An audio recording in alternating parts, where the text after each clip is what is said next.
That's right. I'm paid $20 for pure 24 karat gold.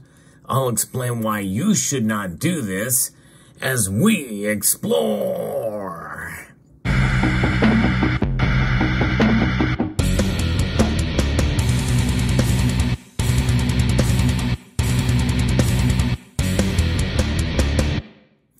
And it was fairly close to spot price because when you weigh this, in fact, there's just really not enough room in order for me to show everything in this video. This is so tiny and small. This weighs about 0.01 ounces, 0.01 troy ounces. That's about a third of a gram when you think about it. That's a third of a gram of pure gold. And of course, you know, this is one of those situations where you're probably asking, is it genuine gold? Well, as you can probably see here, it's a little hard to see this at the tip of my finger. It is marked at the bottom in the sun that it is 24 karat. See that? Now, obviously, you can't take a stamping's word for it. And this thing is so small, you really can barely tell that a hole bears any weight. But look how thin it is. Now, I bought this from my local coin shop, and my local coin shop did test it for me because I could not test it with my precious metals verifier. That's a problem, folks. That's a big problem. But they did test it, and it was indeed real, and they even weighed it for me. In fact, I only paid maybe $1 or $2 above spot price for it, which for fractional gold, that's a really good deal. Should I have done that? Probably not. I'm going to put it to the test, though, because I'm going to try to sell it back to my local coin shop after what I just recently discovered after producing this video. Now, there's a couple reasons why you shouldn't buy this tiny amount of gold, even if it's for near spot. But first, let's get an idea of scale. If you compare it to a 1/20th of an ounce of gold, here's an example of a 1/20th of an ounce of gold. This is a coin from China. This is the Chinese Panda series, and it's 1/20th of an ounce. I don't know if you can see that there, but indeed it is a very, very, very tiny piece, tiny gold coin. But the 1/20th of an ounce size is the most recognized and smallest size for bullion products today, for pure bullion products, pure gold bullion products. The next closest is probably going to be your dos pesos, and this is 0.04 troy ounces. This thing is tiny, and these coins, by the way, are the smallest fractional recognized gold. Obviously, it's not pure gold. This is, I think, 90% gold, but it's 0.04 something troy ounces.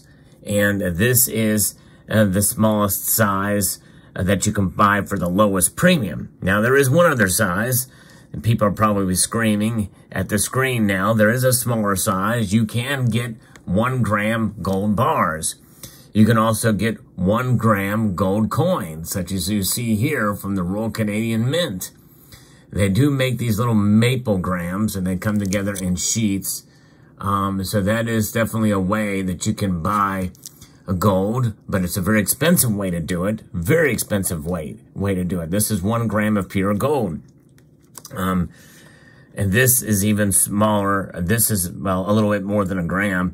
A gram is 0.03215. This is 0.04. So this is slightly more than a gram. And you'll pay a lot less premium for these. This is your best bet if you're going to buy tiny gold for close to spot. But look at these 3 pieces, and then together, and you can see just how small this is. Let me turn it over on this side. You can see. Now, I'm going to show you a really close-up look at this in another video. But look at how small it is, even compared to the tiniest of the bullion coins out there. And but to find a piece like this for really close to spot is quite a deal, I think. I got a good deal on it. I am happy that I got a good deal on it. But the thing is that I cannot verify this on my precious metals verifier. That's a problem. the little wand that comes with it, if you buy it, at least the version I have, which is the very first version. I don't know about the newer versions, if they can have sensors that are sensitive enough to see such thin gold and be able to detect it. But even the smallest wand could not detect it. So, and the reason why that's a problem and important, because especially if you don't have an XRF analyzer, which they did show me in person that it was indeed 24 karat gold. Well, you're going to run into issues like this. You're going to find pieces like this that are out there. This is called HGE, heavy gold electroplate. And they're not typically not marked, and you can see they're considerably thicker, but it's so tiny it's really hard to tell. You put them next to each other. Yeah, you can see a slight difference, but it's not much. These type of pieces like that can be bought, and I used to have a pretty big bag full of these things that I bought for a pretty cheap price just to have, but probably shouldn't have done it. And I think I probably lost that bag, but here's another little piece that is definitely not gold, but it looks like it could be. And so, you know, those are the kind of things you got to be very, very careful when you're going out and buying, because a lot of people realize, you know, this HGE stuff, heavy gold electroplate, is pretty much just junk. In fact, it is gold plated, but they're so tiny anyway that people mistakenly think, oh, I'm getting a good deal. There's gold. And now, thankfully, these are not marked 24 karat gold. And this one is marked 24 karat gold. But there's really no confidence that it really is 24 karat gold until you actually get it tested. Now, in that same bag of these pieces that I had bought, I found these 3 pieces, which, to my surprise, are a little different, but they're marked 24 karat gold. So I'm going to take them into my local coin shop, and with all 3 of these together, they actually feel fairly substantial, believe it or not, in my hand. And it's pretty remarkable to see that. That's about 1 gram right there of gold, if that is indeed 24 karat gold. As this stamp there, I'm going to try to sell these back to my local coin shop and see if they will buy them from me. And if they will buy them from me, how much of a loss below spot am I going to get for them? To me, it's just not the risk in holding these for a stack, because it's just going to raise too many problems. If you go to a local coin shop or sell it to somebody else, they don't know that it's gold or not. That's going to be an issue.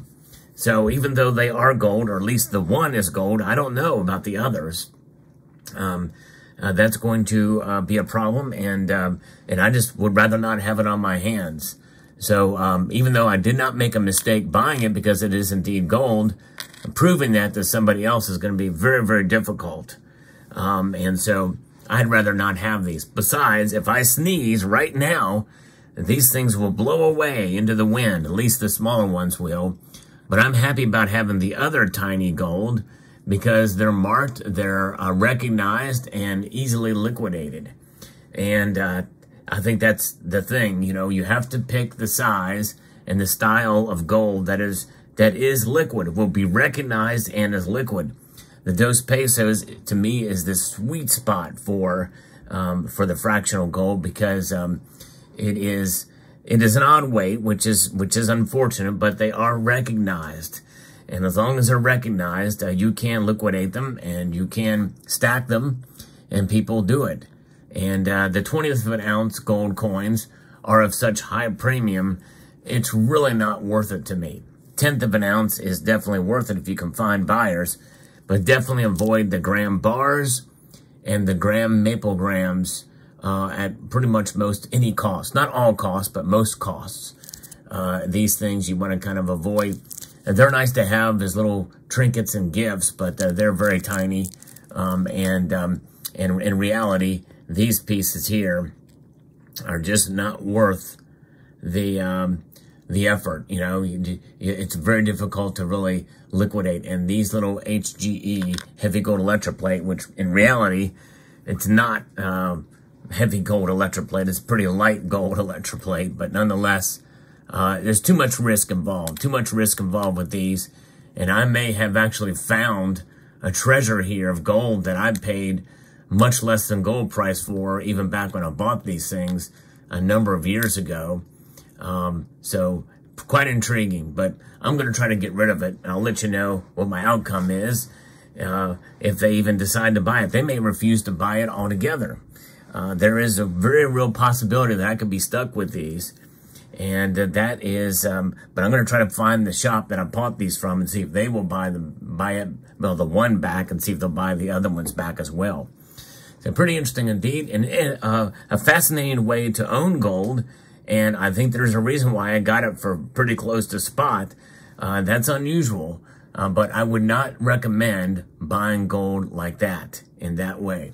Let me know what your thoughts are in the comment section down below. Hope you found this video informative, insightful, and educational. I would like to extend a multitude of gratitude to you all for taking the time to watch, and I want to encourage you to please rate, share, comment, and subscribe.